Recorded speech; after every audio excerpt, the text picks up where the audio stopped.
If you don't understand water, you're not going to get very far in Timberborn. Over the course of this series, we have covered the basics of utilizing water mechanics, using water for irrigation, generating power with constant flow, and storing massive amounts of water for your own survival. But what we haven't covered is the real advanced stuff. We're covering those more in-depth topics today. Aqueducts, pipes, and pressurization are all on the dock in. Giant structures and automatic systems will abound, dramatically changing the landscape, and end by tying everything into our current power and travel systems. So let's get started on what is going to end up being another mega-sized build. Hello and welcome back to Tutopolis. Today's episode is going to be going over 3D water, and really all 3D liquids. Up until now, we have pretty exclusively used what could be referred to as 2D water, really the system by which water worked in Timberborn up until update 6, which is that it'll spill over the edges of dams, but it won't go under anything or over anything. Now we do have water going under over here, I know, but for the most part, our water has worked exactly how it had before. But 3D water offers two real interesting things that we can do with water that we have not touched on in this colony yet. So number one is going to be elevating water, and number two is going to be pressurizing water. And of course, as always, we are going to start with the simpler of these two topics. So we're going to start with elevating water. So as we can see up here, much like the way we already know that water interacts with platforms or stairs or any other building, water just flows right through anything that it comes into contact with, except for three materials. Those are going to be, first off and most obvious, terrain blocks, much in the same way that water will flow off of dirt. It'll flow off of an elevated terrain block. So as we see, it spills over there. Second is going to be levees. A levee works the same way as a terrain block when it comes to water. It'll flow right over it. Both of these will work for anything that you are building blocks on. They will work the same. The third thing, which we have not actually unlocked in Tutopolis yet, because we haven't really had much of a use for it. If we come down here to landscaping, and we come here to impermeable floor, impermeable floor is going to be 200 science and 1 metal. If we unlock these, we will see that we can place them on other blocks and they will block liquid from flowing through them. Now here it kind of looks like it is, but it's actually just flowing over the side here. So to demonstrate, impermeable floors will block liquid from moving down or up a block that they're placed on. Levees and dirt obviously do that anyway, but if for some reason whatever we were building called for nothing to be above the block because it would look worse or wouldn't function correctly, you could use impermeable floors, and we actually will, by the end of this episode, use some. So I think it's time, with basic knowledge of how elevated surfaces work in regards to water, that we put that knowledge into practice. So the method I think will make the most sense on how to visualize how 3D liquid works is going to be building an aqueduct from our Badwater up here, all the way across, dipping into and through this mountain, and flowing off here at our Badwater discharge area. So I'm going to end up cutting a hole through here and just building that all the way through here. So let's get started. The first thing to note about building an elevated structure like this, we're going to need to get it obviously off of the ground. That's kind of a given. But with elevated liquids, we've got to think about what material we want to use. Now we have two very straightforward options. That's going to be platforms and levees. These will function the same way for the purpose of building supports to get up here. Both platforms and levees will separate the liquid flowing through our aqueduct from the ground below. So if we build this aqueduct up here, none of this area will be getting contaminated by Badwater. Or, if this was freshwater, irrigated by it. What we could do, if we wanted that to happen, is use terrain blocks. So if there is even a single unbroken chain of terrain blocks from the ground up to where the aqueduct is, it would mean that either contamination or irrigation would spread down below to the ground. Now, obviously, we are talking about making a Badwater aqueduct, so we do not want that contamination to be spread. So we are going to be using platforms and levees. Now, this is going to come down to personal preference, but I personally don't think that platforms look sturdy enough to be holding up an aqueduct. We have plenty of wood. I am going to use levees for this project. There is no reason to do it other than that I like the look of it. If we were worried about materials, using platforms would be much smarter. But I'm, again, not worried about materials, so I don't really care. So the next thing to think about is height. We want our flow out to be probably a block below this one. So that would put us right at where this cliff is. And as we know from this channel, we can easily support a 2-wide channel without overflowing. So that is exactly what we are going to do. I'm going to need to give my beavers a way to get up here to build. I am also unlocking suspension bridges for this project. There is no reason to do that other than, again, I just kind of like the look of them, and they might come in handy. And we have more than enough science points. We will never need more science points than we have. So I'm doing it. If we use these 2 blocks as our guideline, we should be coming out right around here. And we can actually see that very easily by pressing X. This will show us a kind of cross-section grid of where our mouse is currently located.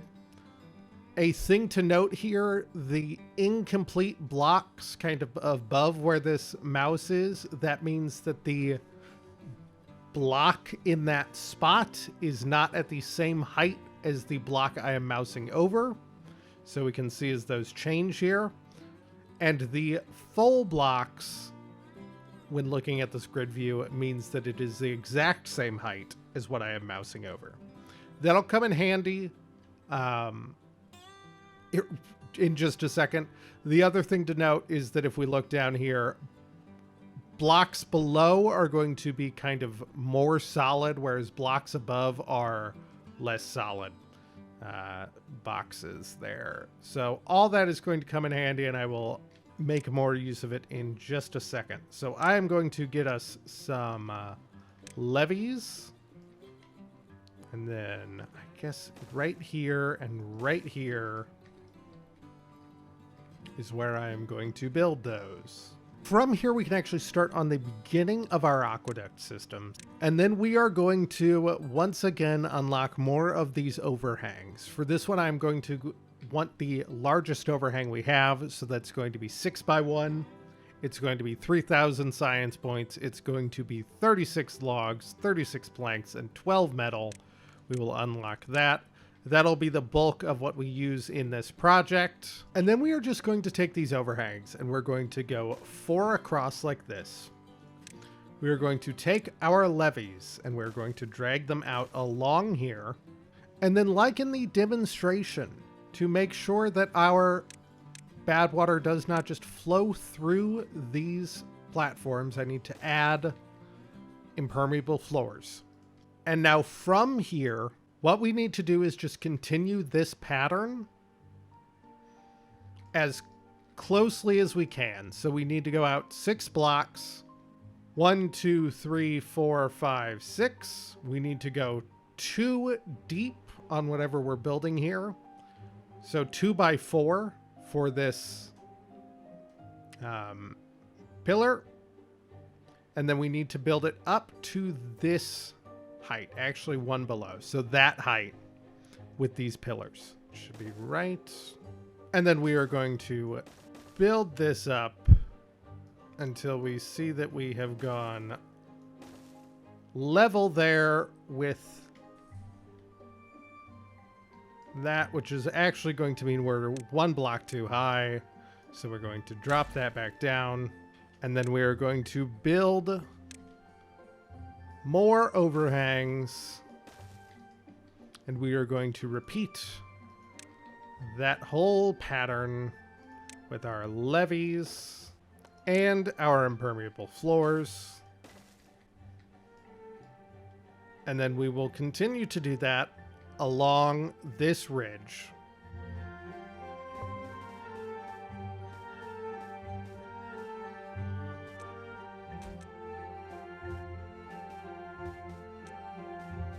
And then this we will just repeat as a pattern all the way over to this part of the mountain. But first, there are a few things I just got to remember to do. I've got to remember to run a path all the way along here that is just going to make sure that they can actually get out here and build it.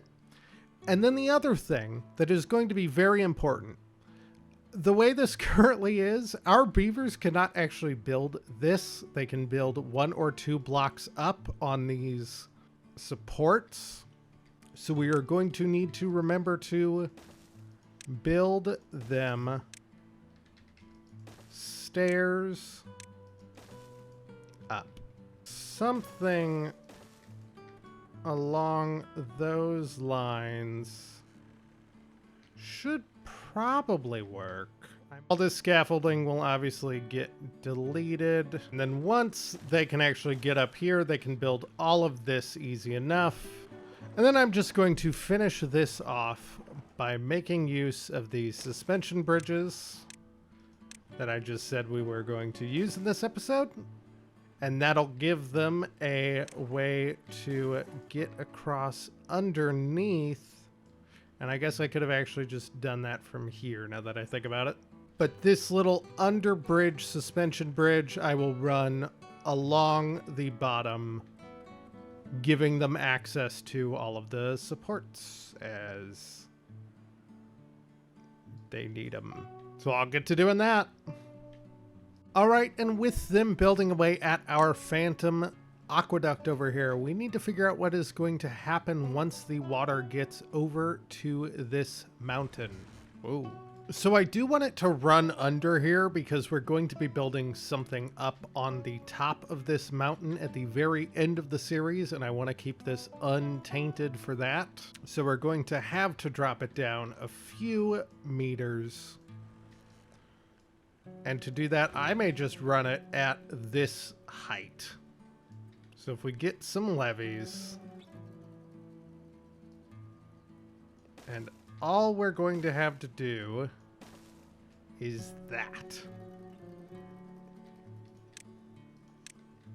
We, of course, will need our beavers to be able to get up here to take on this project as well. We will need to,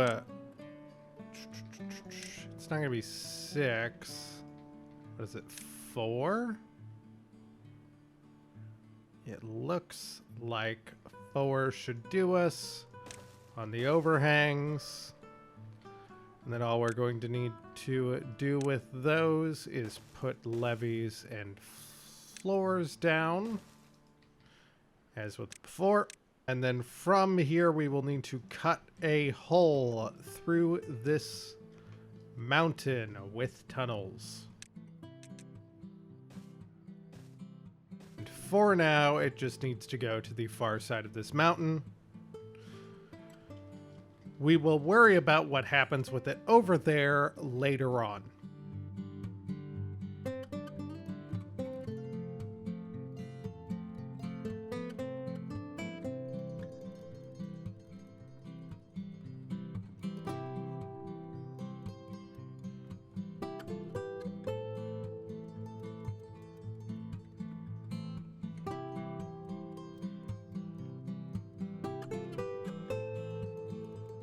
And as we can see, that is all coming along very nicely. So the one thing I need to think about, if our bad water is going to be coming out of here and going down this aqueduct and flowing off the side of our map, we are no longer going to be having bad water flowing over here and through all of these power wheels and all of these bad water pumps. Now the power wheels, I can and will just end up moving up here to serve the same function. The pumps, however, I cannot fit on the side of this aqueduct. Now, luckily, they could easily go in this bad water pool. So while our aqueduct finishes up, I'm going to get started on moving our bad water production. So the first thing I want to do, and this might be a bit controversial, I am going to plan to eventually split this reservoir in half, because I want to make use of a bad water rig. So this is going to cap our bad water source here, and it's going to just out of the cap produce bad water. So it's 4,000 science points, it's 400 gears, 200 planks, and 150 metal blocks.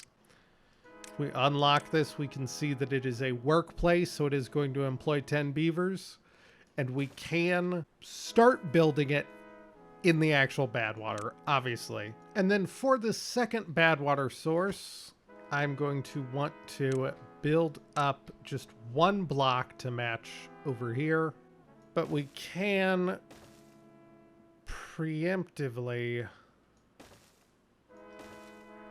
build that wall up there.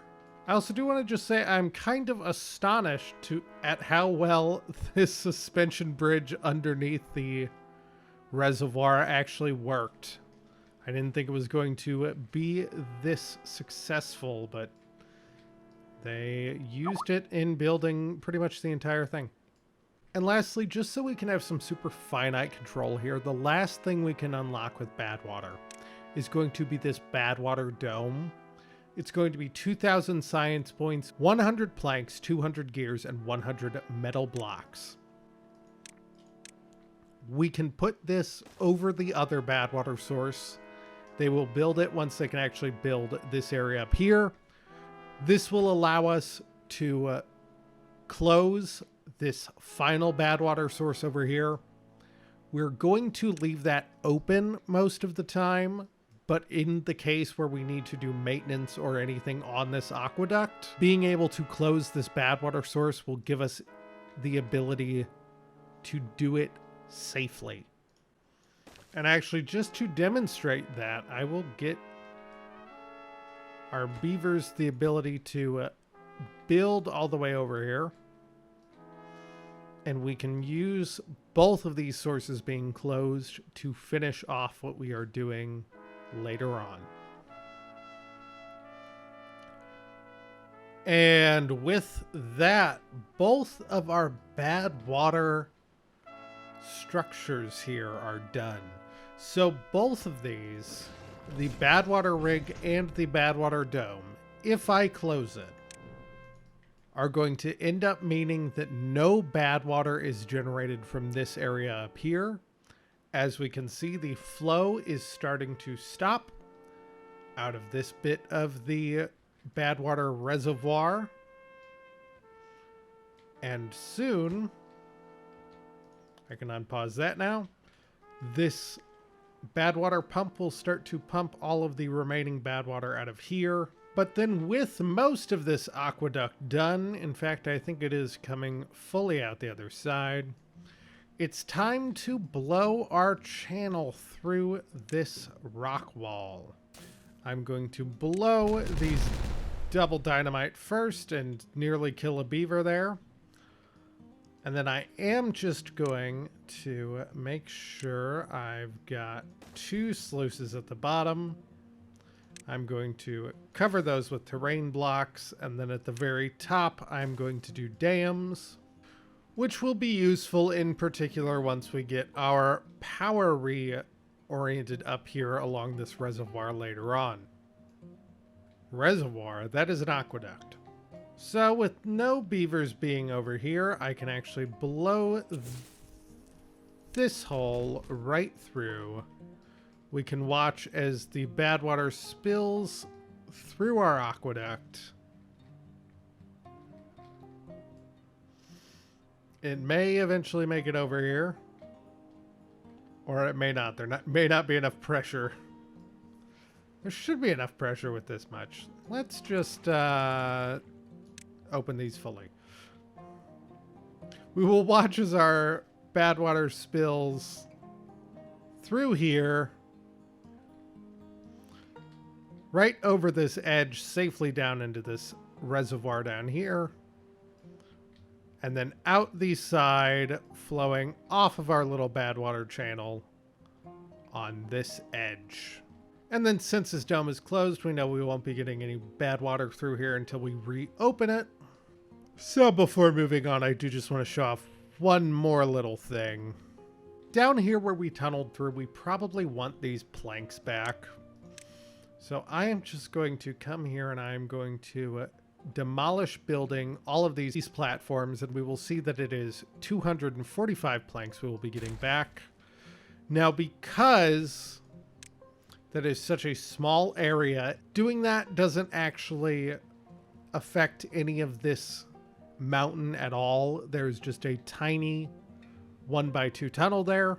Now, where it would affect us is if I did that over here at our large underground reservoir. Now, I will admit I should have shown this last time, but I completely forgot to do it in the episode where we built this. So unlike over there where it doesn't affect much, deleting these platforms will absolutely affect a lot. So I'm going to pause it, and we will just get a good look at this mountain range. Then I will go down here, and I will go to demolish buildings, and I will demolish as much as I can, which is going to be almost 12,000 planks. Nope. No, that is 12,000 planks. And then I'm going to let go of this, and the game will probably freeze for a solid 4 minutes. I'm going to hit yes. And the game will freeze. There we go. And then I will do the same thing with the rest of these platforms over here. That's going to be another 3,000 platforms. And as we return to the top-down view, we will see that there is perhaps a large gaping hole over here, and this would actually be manageable in the middle, but a large gaping hole over here. And as we turn time back on, we also get a pressure issue, which we will go over in just a second here, as the water spills out literally everywhere, flooding our whole colony. That's going to be why I didn't do that in the last episode. Did not delete all those platforms. Although I guess I could have deleted a bunch of them under here. I'm still not going to, though. And then while everything over here is stopped and finishing, there's one more tiny little thing I want to get done. I want to just take some dynamite and blow a channel straight over here to give this Badwater a way to drain off of the map without just sitting here and needing to evaporate over time. This is going to mean that hopefully by the end of everything today, we should have no remaining sitting Badwater except for this until this evaporates. And then we should have no more worries about Badwater, really. And with all this dynamite in place, we can detonate. We can watch as the remainder of this Badwater flows off of the map.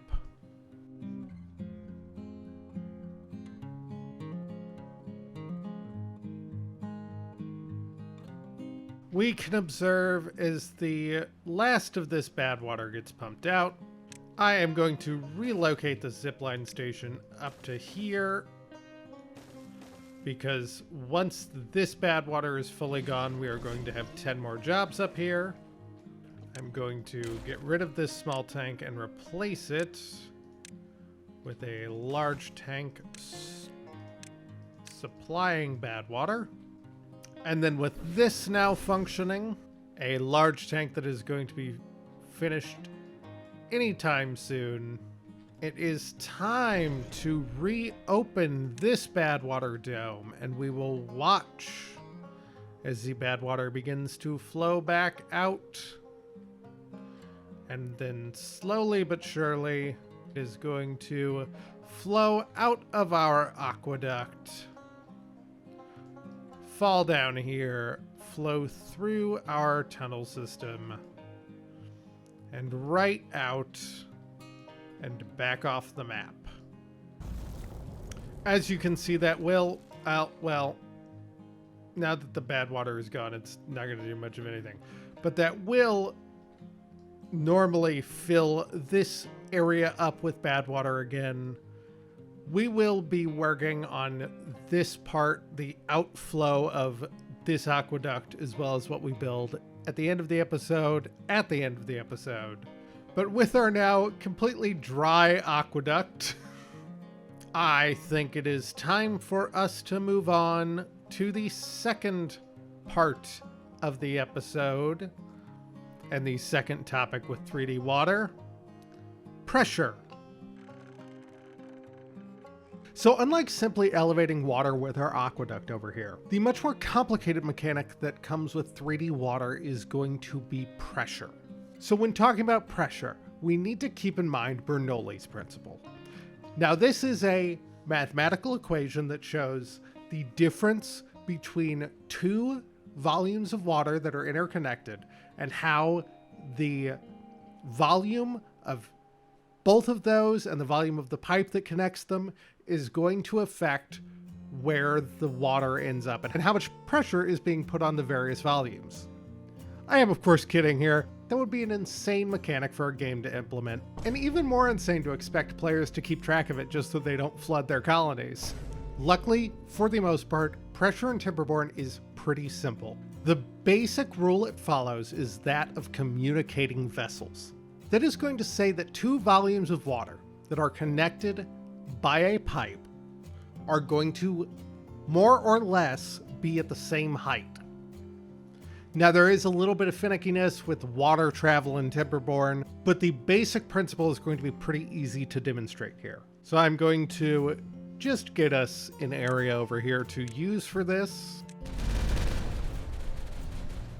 So with this area all cleared out, if I wanted to, for example, irrigate some of this land back here, but did not want to build a fluid dump like we did over on this side, I can just take a 3x3 area like this. They will probably need a path to get back there. I will make these too deep because that is how deep this reservoir over here is.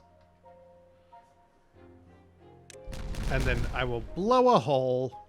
But then from here, these vessels are currently not communicating, but if we were to simply get a tunnel and connect these two up with one singular path, even a one wide path will do. And then what we will see as soon as they blow this hole open, these vessels are now communicating, which means that this tiny little 3x3 over here will fill up to be the same height as our reservoir over here. And it might overfill, but I don't think it will because this is only up to about a third of a block. It might spill over a little bit. It does love to do that. But then once that water kind of gets settled, it'll be the same height as over here. And then essentially mechanically, these two reservoirs, if you want to call them that, are acting as one body of water. So barring Timberborn water having to move, which of course we know it does and that constantly causes floods, these should stay at the same relative water level. Which is of course very nice for us because we can then use all of this irrigated land and we can plant some more trees to supplement the fact that we were having wood problems earlier. Now the thing is, that all is pretty simple. We could have just taken dynamite and blown a small channel between these two volumes of water, and it would essentially accomplish the same thing. We didn't even need 3D water for that. What we will need 3D water for is getting pressure over into our tree farm, because as we can see, the water height over here is not going to be sufficient to where we could just build a channel or even build an aqueduct over here to keep this topped off. We are going to have to go down under the ground and get the water to come up over here using pressure. Luckily, our colony has this 4-step dam system, which is going to allow us to pretty closely choose what water height we want for this 3D farm. And looking at it, this part of the dam is going to be too low. This part of the dam is way too high. This part of the dam is going to be about what we need.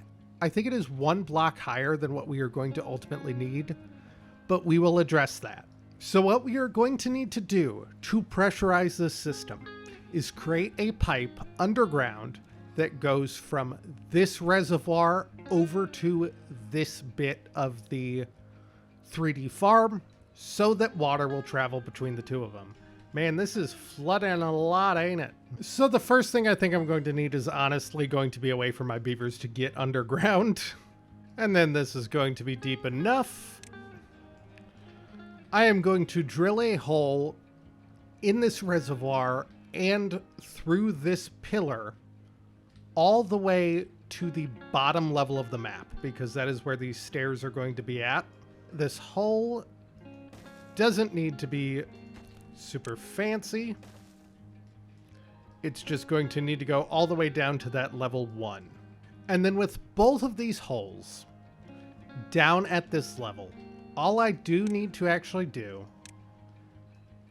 is create a tunnel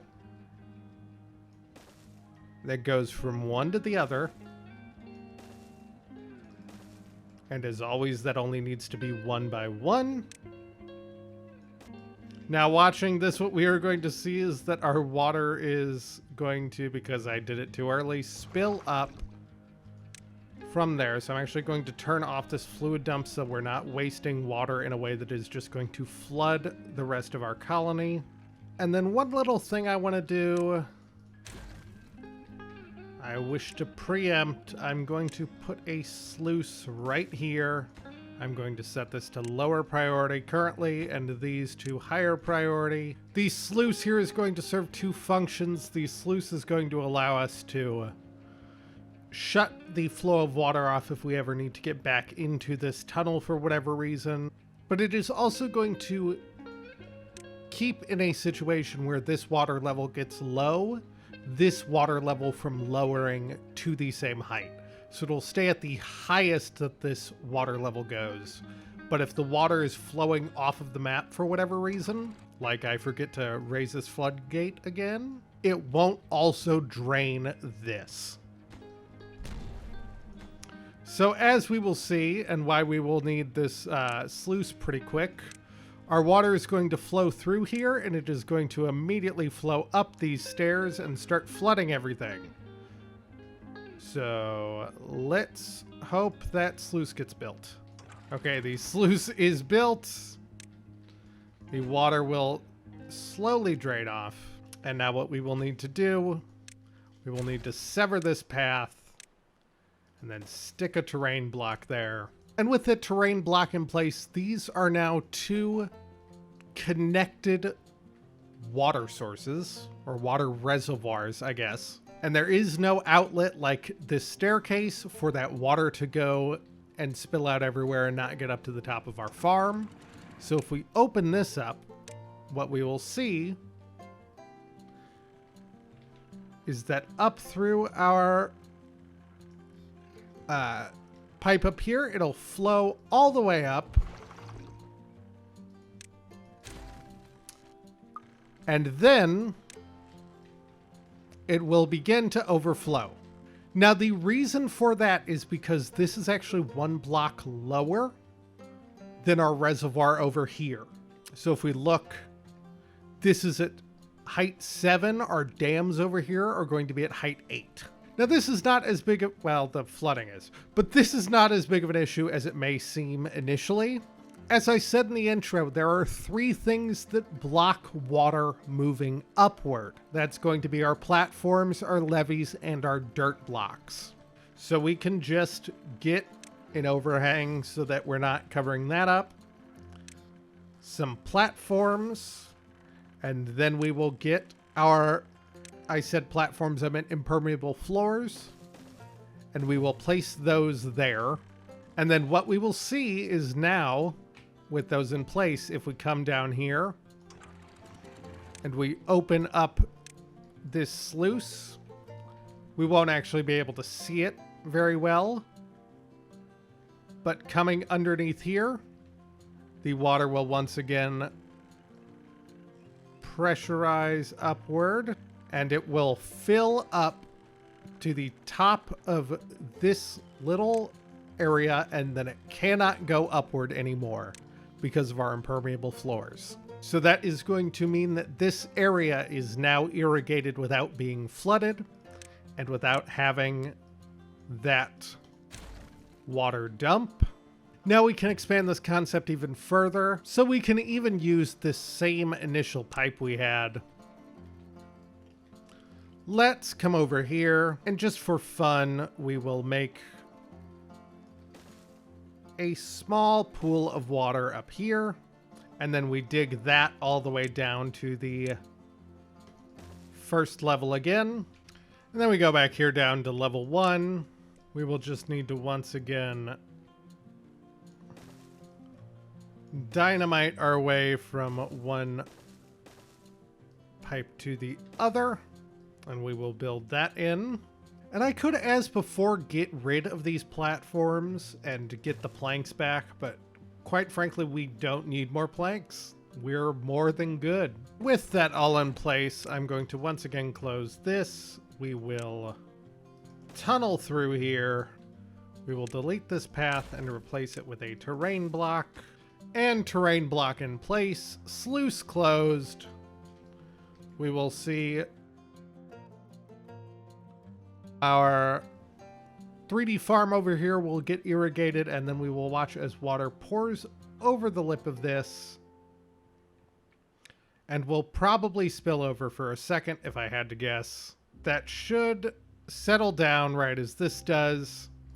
And then because this is the exact same height as this reservoir, even though our water is going so much further underneath and these 2 containers are so far away, because that pipe connects the both of them, the principle of communicating vessels is going to mean that this is kept at roughly the same height as this reservoir is, barring a little bit of spillover sometimes.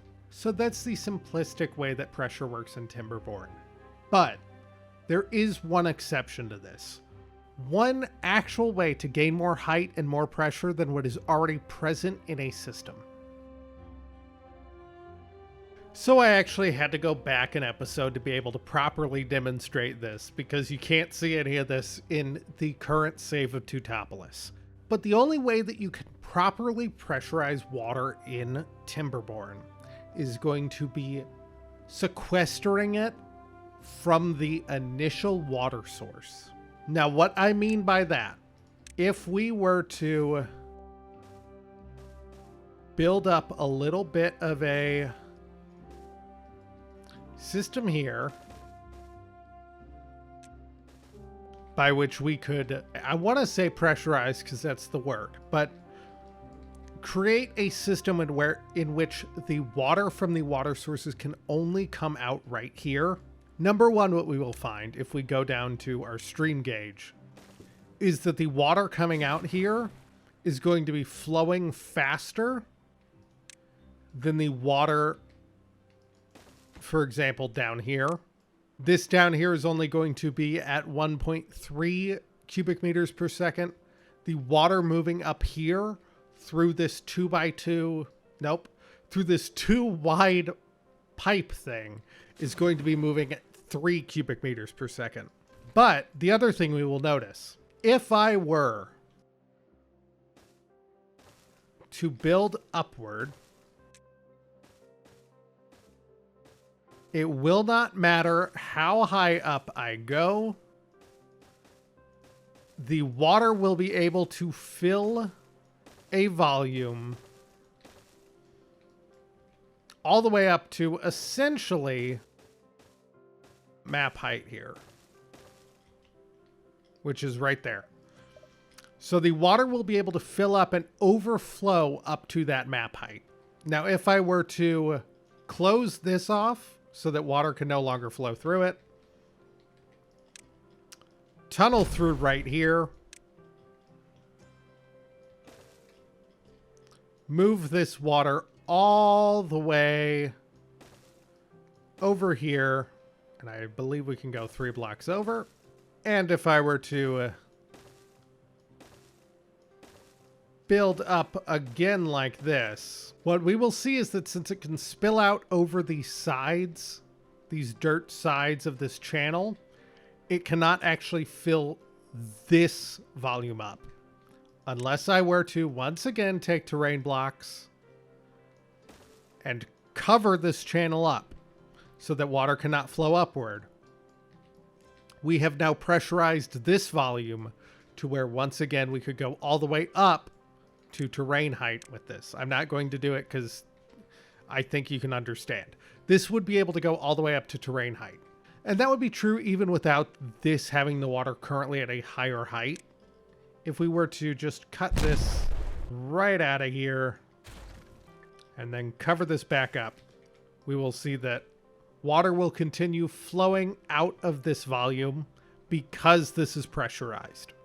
The other thing to keep in mind here is that if we were to have the water flowing through this 2 wide channel, because we have forced it by giving it no other way to go and given it enough of an outlet over here, I will explain what I mean by that later. The stream gauge will continue to read that this is actually at 6 cubic meters per second of water traveling through here, as opposed to, again, over here, where we are only going to have 1.6. And again, we will do something with this in just a minute. And I do also want to mention, this is essentially what I mean earlier when I'm talking about a pipe. It's any container that is closed that water flows through and it can only flow in or out on 1 or 2 sides, but it cannot flow up out of the channel like it can here.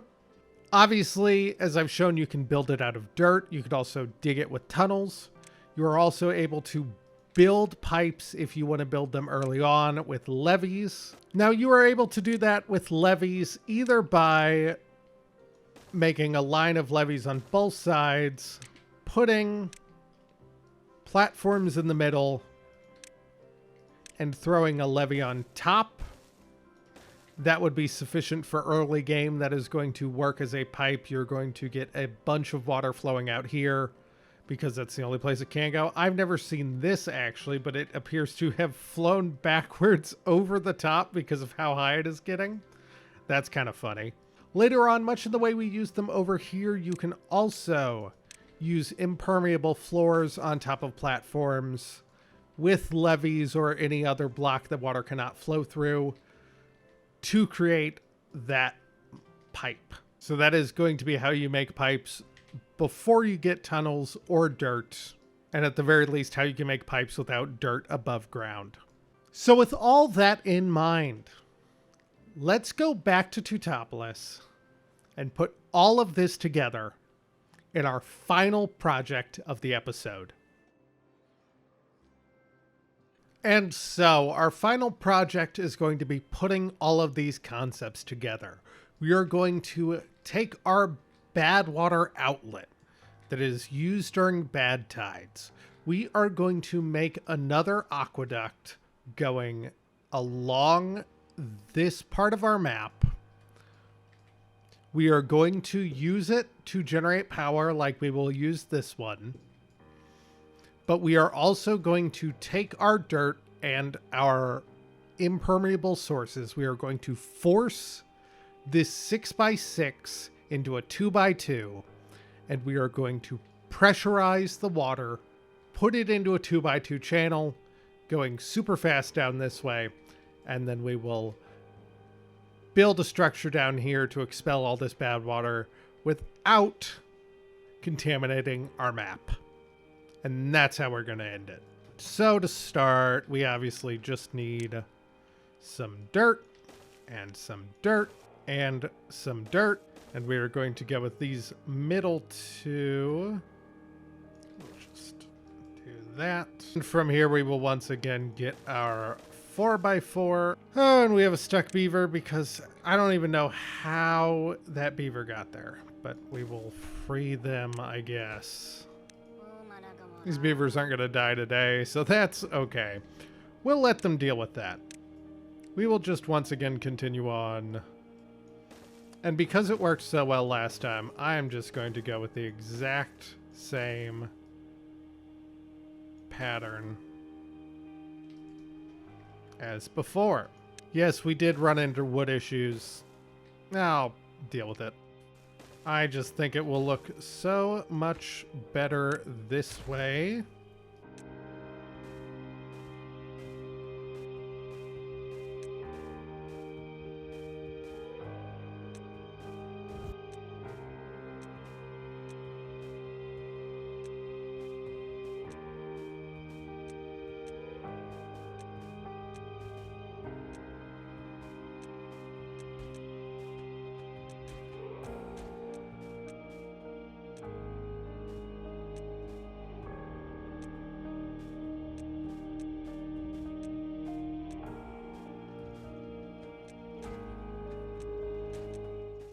That looks more than a little awful, but it will do, I guess. Now, as always, I could have built this with just about anything. Dirt blocks would have been easy. I could have put dirt blocks up here if I had made this one lower, and then I could have saved on metal platforms that I will be putting up here. I could have used dirt blocks as the levees, or in place of the levees in either spot. I'm not going to do that. I really just like the look of the wood and the metal.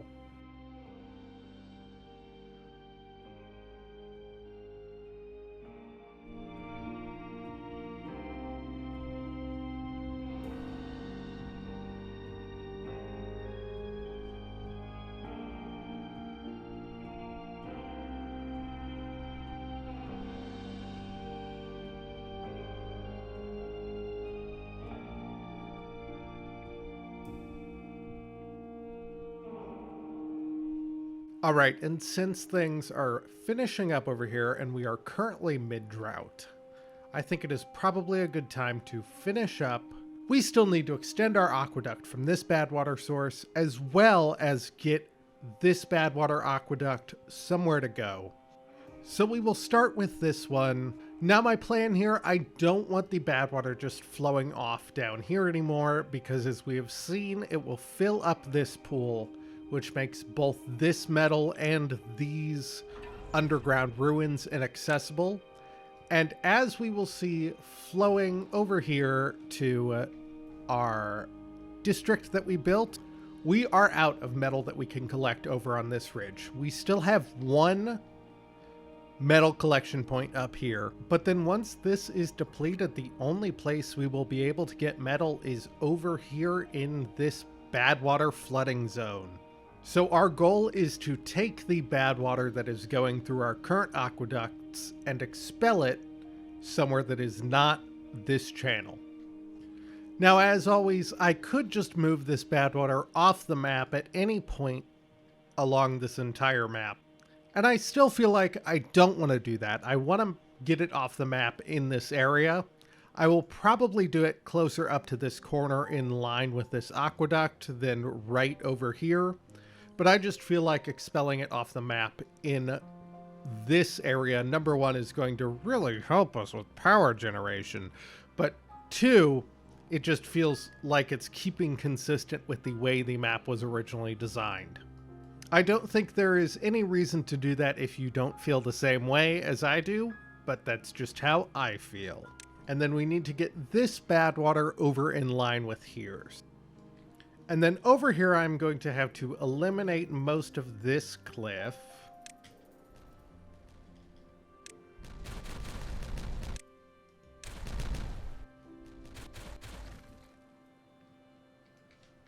And now from here, all I need is to create a, I guess, bowl big enough to catch the water coming off of here and the water coming off of here, and then take that straight off the edge over here. That should be good for taking our water off of the map. Now, I did vastly overbuild this. I could have built it underground. I could have built it out of dirt, but I wanted the whole system to kind of be floating, even over here. So that is what I went with. And it did not need to be like that. Now, the final thing to do here is, of course, going to be getting all of these levees in up top. I want to go one back from this lip so that this entire lip will be able to expel bad water. And I will explain why once I have the ability to demonstrate it. And we have a bad tide quickly approaching, which is going to cause an issue for our beavers down here. Once the bad tide actually hits, I will probably pause this. As we watch, our bad water will spill out. And as we will see, this bad tide will actually rise above the 1 block height that we have for these levees. We could make these 2 blocks high, but I actually have what I think is a more elegant solution that will accomplish the same thing of preventing the bad water from rising above here. So I'm going to go down to our sluices, and I'm going to set this height to 0.95, and I'm going to make it close above that downstream depth. Now what that will do, if we watch, this will lower to just about 1 high. We will see that it kind of spills over the edge a little bit, but then it'll settle to where it is not spilling over the edge there, other than occasionally. This will end up limiting the flow of the bad water, but of course this has the added benefit of not truly overflowing other than a couple little times there. So that is how we are going to have that set up to flow down this aqueduct. And just as we finish up both aqueducts, a drought starts, which is fantastic, for it gives us an opportunity to put impermeable floors there and also impermeable floors here. Now, I've built a little wall up of levees right here at the very outlet of our pressurized water, just because it does tend to flow up right there, which otherwise should not be a problem. But once this drought is over, we shall start talking about the way this aqueduct works. All right, and with the dawn, the drought is over, and we should see eventually that this bad water starts to rise up and flow down this aqueduct and out of our outflow here. Of course, nothing will be coming out of this currently because it is built for bad tides, but I am going to have our beavers and 2 topless build us a stream gauge so that I can show you how this system will end up working. So this will obviously be automatic once we have an actual bad tide. But for now, I'm going to come down here and I'm going to uncheck the close below contamination 1%, which should mean that these open at that depth of 0.95, and we should see that water begins to spill out here, and it might overflow for a second as it bounces on those sluices, but that shouldn't be too much of a problem. Unless, of course, we had a bunch of beavers here, then it might be a bit of a problem. But once it reaches the end, that'll stop, and it'll equalize.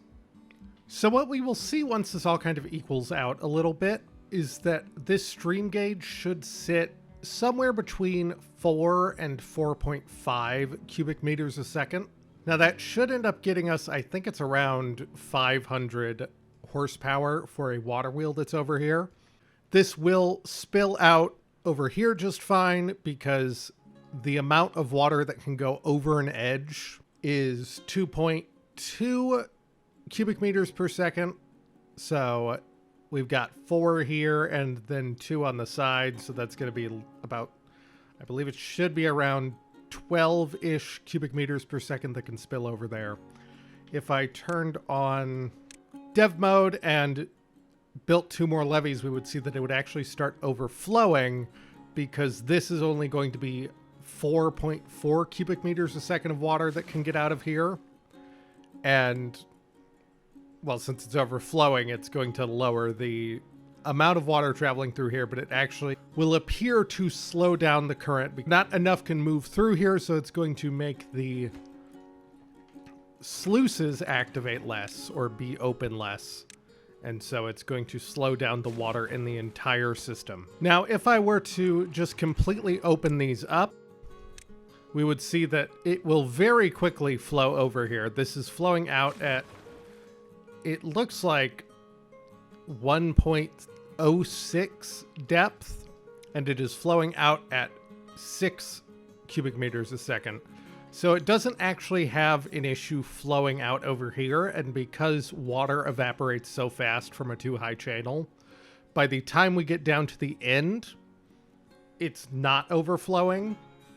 But here at this end, it does overflow the one high channel. And then if I were to just put levees here, I need to go almost more than halfway before it's not just going to overflow. So I'm not going to do that. I'm going to restrict the water like I did to 0.95, which should stop the overflowing problem at the expense of a little bit of current.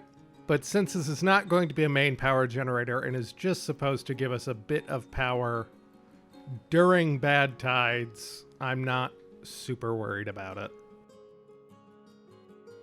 And with that all done, there is one more water mechanic I want to cover, and that is going to be down here under landscaping again, and it's going to be these contamination barriers. We have raised almost all of our Badwater off of ground level, so I think it's worthwhile for us to just formalize that anywhere but over here, where this is a bunch of Badwater anyway. Right here and right here is really the only spot where it's relevant. I am going to build contamination barriers. Contamination barriers stop soil from spreading Badwater contamination. They're only 400 science points. They are 5 planks and 1 metal. They're not really going to be that useful in this situation. It's really just to stop the visual effect of the bad tide, because I think it makes everything look bad, obviously. So we don't have to do this under any circumstance or by any metric. I just think it'll look a lot nicer and more consistent and kind of formalize why we did all of this. So contamination barriers can only be placed directly on soil. They cannot be placed on levees.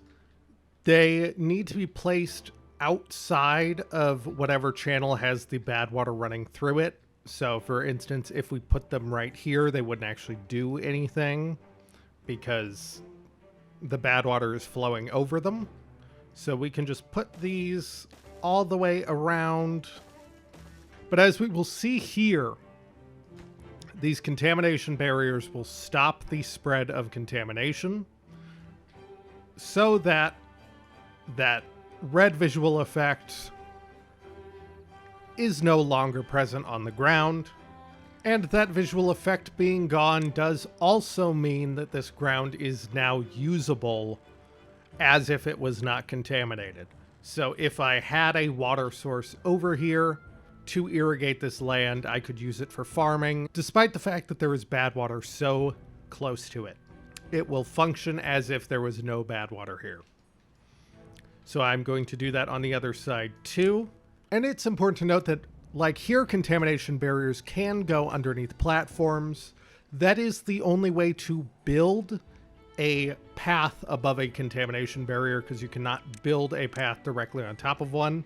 It is also worth noting with the way contamination barriers work that they do not have to be at the height that the Badwater is, or really anywhere near it, as we will see right here. If I put contamination barriers down on this level, which is more than 3 below where this contamination is happening, it will stop the spread of contamination all the same. So again, despite these being so much lower, they function as if they were on the same level, and that contamination spread will disappear. They do still need to be in unbroken line, much like over here, but they can vary in the level that they're at. And with that, we have finished the bulk of our structures. So all that's left to do now is to clean up a little bit and add some power generation.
With our badtide here, we are now generating almost 22,000 horsepower. Of course, if the wind cuts out right when I'm saying that, it is going to drop down.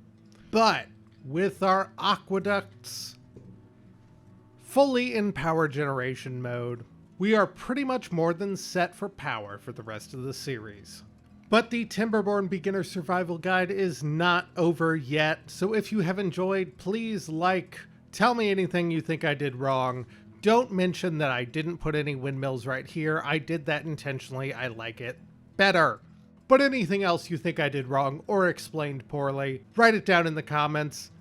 Also, I know I did not touch on water folding. There's not a good place to show it in Tutopolis. But if you want to see how we round out the Timberborn Beginner Survival Guide, then do consider subscribing. I know the algorithm can bring you back, but there is no guarantee it ever will. Down below there are also links to a few other social media, including the Discord, which if you were on it, you would have seen that I previewed a little bit of this episode earlier this week. So while I still have to figure out what I'm doing with that, please consider joining. And finally, with this colony that can barely fit on one single screen, I did have to turn on free mode for the first time to get it all in. Thank you so much for watching. You could have been doing anything, but you decided to listen to me talk about water physics in a video game for far too long. Tutopolis, for now, will return. Goodbye.